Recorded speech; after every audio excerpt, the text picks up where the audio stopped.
Okay, this is Laura with Jot and Tittle Vintage Typewriters.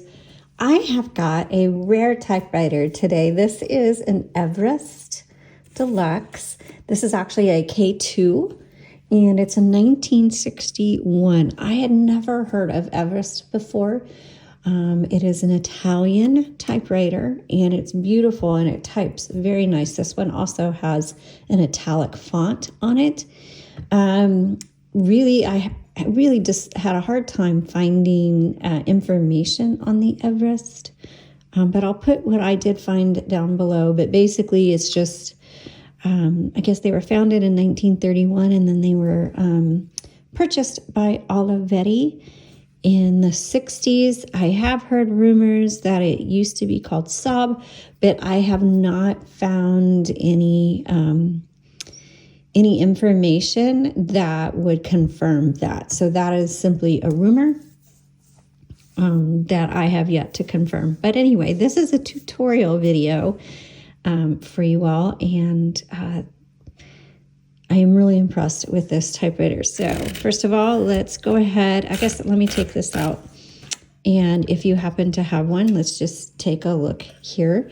So you'll see you've got, this one's in excellent condition. It's the two-tone. You've got your margins set here. The carriage reminds me a lot of the Olympias, and it's very smooth as well. Has that real buttery feel to it. That bell is just super sweet. You have your line selectors, and I like that they actually put a knob on it. So it's like, oh, here's your line selector.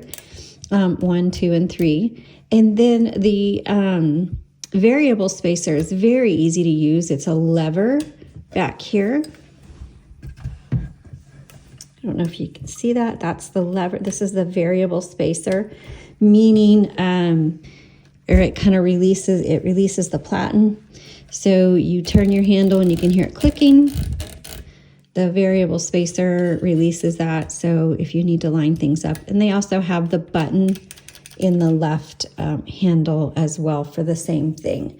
So let's go ahead and, in your margins, you just press and drag. Very, very smooth.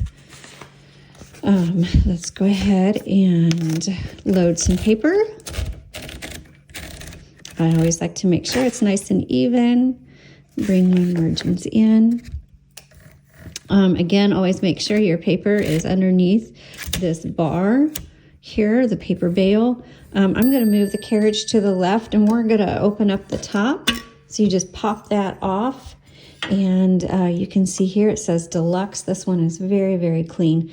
Now, the thing about this typewriter is we did not find any manual ribbon reversal. However, it does automatically reverse the ribbon.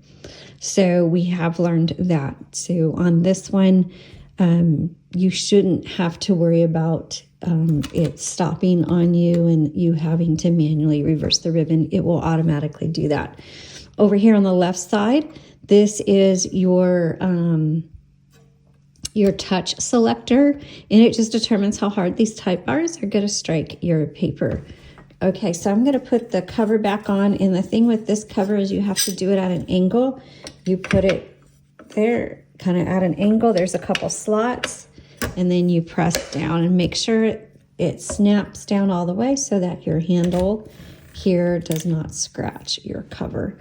Okay, so you have your color selector down here. So you've got your red on the bottom, you've got the black on the top, which again, everybody does a blue color. I don't know why.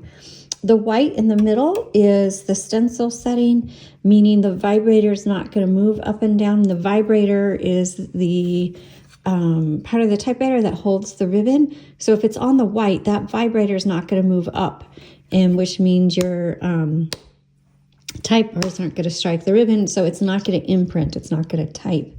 So if you are having trouble typing, it's not doing your typing, but it's not showing up on your paper, make sure your color selector is firmly on the black or the red. All right, so then down here we've got our tab. And again, this one's just really smooth. Some tabs, they just chunk over, and it's very, for me, violent, but this is very smooth. And to clear a tab, you press down on this little knob. So let's go back and try that. That should be, yep, so that's clear. And then if you want to set a tab, let's see, we'll set it here. We press up. And there you have a new tab. And then, as with most typewriters, it's got a margin release. So let's try this. Testing. There's my bell. Whoops, so now it's stopped. Here's my margin release. Perfect. Let's type a couple sentences.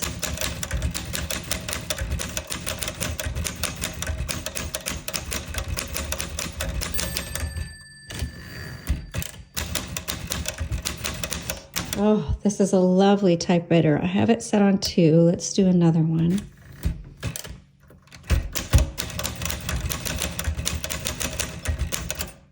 Oops, my fault there.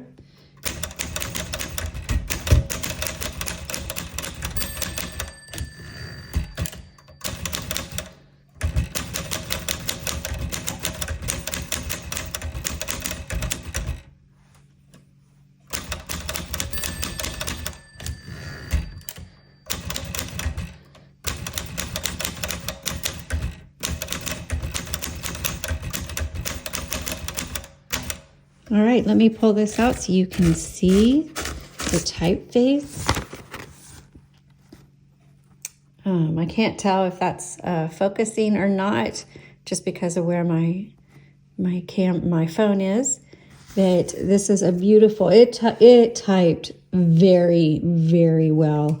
And even with my petite hands and standing up and being in an awkward position, I was able to type on this extremely well. So if you come across an Everest, again, this is a K2, I highly recommend this. If you are an active writer and you're ready to invest in a high quality machine, I would say definitely this is a step above a Smith Corona or a Royal. Very much, I would say, even above an Olympia. So, they were later acquired by Olivetti, but I don't think they were manufactured after they were acquired. I am unsure of that. But definitely a very high quality typewriter and a rare one. It's hard to find these. All right, thanks for watching. I hope you enjoyed it.